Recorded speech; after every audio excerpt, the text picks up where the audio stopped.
All right, guys, the book of Esther, chapter 2. After these things, when the wrath of King Ahasuerus was appeased, he remembered Vashti and what she had done and what was decreed against her. Then said the king's servants that ministered unto him, Let there be fair young virgins sought for the king. And let the king appoint officers in all the provinces of his kingdom, that they may gather together all the fair young virgins unto Shushan the palace, to the house of the women, unto the custody of Heg, the king's chamberlain, keeper of the women.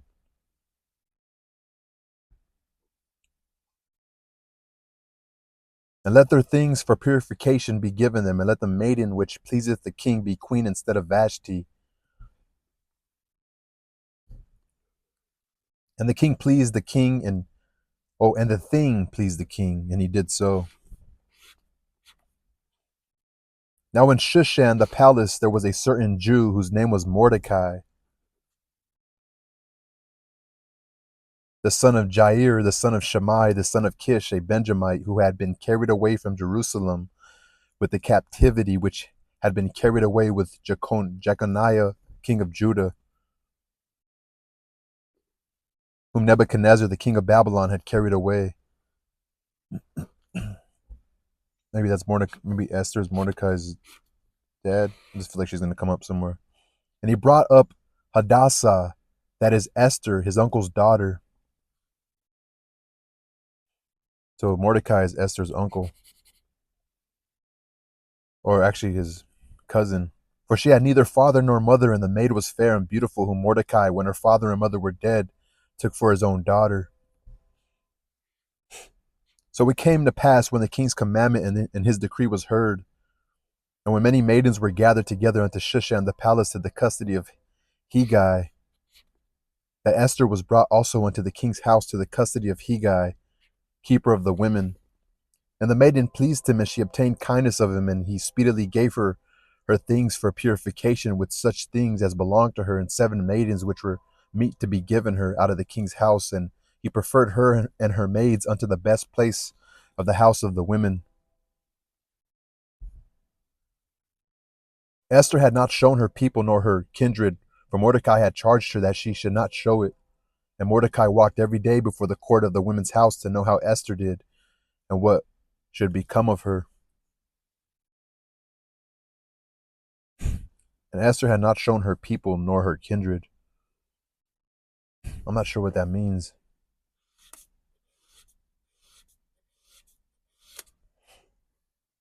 Now when every maid's turn was come to go into King Ahasuerus, after that she had been 12 months, according to the manner of the women, for so were the days of their purifications accomplished, to wit, 6 months with oil of myrrh, and 6 months with sweet odors,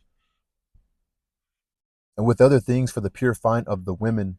Then thus came every maiden unto the king, whatsoever she desired was given her to go with her out of the house of the women unto the king's house. In the evening she went, and on the morrow she returned into the second house of the women, to the custody of Shazgaz, the king's chamberlain, which kept the concubine. She came in unto the king no more, except the king delighted in her, and that she were called by name. Now when the turn of Esther, the daughter of Abihail, the uncle of Mordecai, who had taken her for his daughter, was come to go in unto the king, she required nothing but what Haggai, the king's chamberlain, the keeper of the women, appointed, and Esther abstained, or and Esther obtained favor in the sight of all them that looked upon her. So Esther was beautiful. So Esther was taken unto King Ahasuerus into his house royal in the 10th month, which is the month Tebeth, in the 7th year of his reign. And the king loved Esther above all the women, and she obtained grace and favor in his sight more than all the virgins, so that he set the royal crown upon her head, and made her queen instead of Vashti. Then the king made a great feast unto all his princes and his servants, even Esther's feast, and he made a release to the provinces and gave gifts according to the state of the king. And when the virgins were gathered together the second time, that Mordecai sat in the king's gate, Esther had not yet shown her kindred nor her people.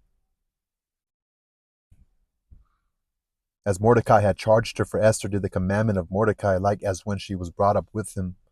In those days, while Mordecai sat in the king's gate, two of the king's chamberlains, Bigthan and Teresh, of those which kept the door, were wroth and sought to lay hand on the king Ahasuerus.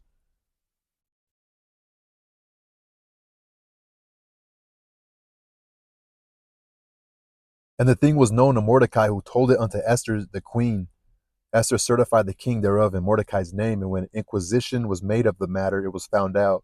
Therefore they were both hanged on a tree, and it was written in the book of the Chronicles before the king.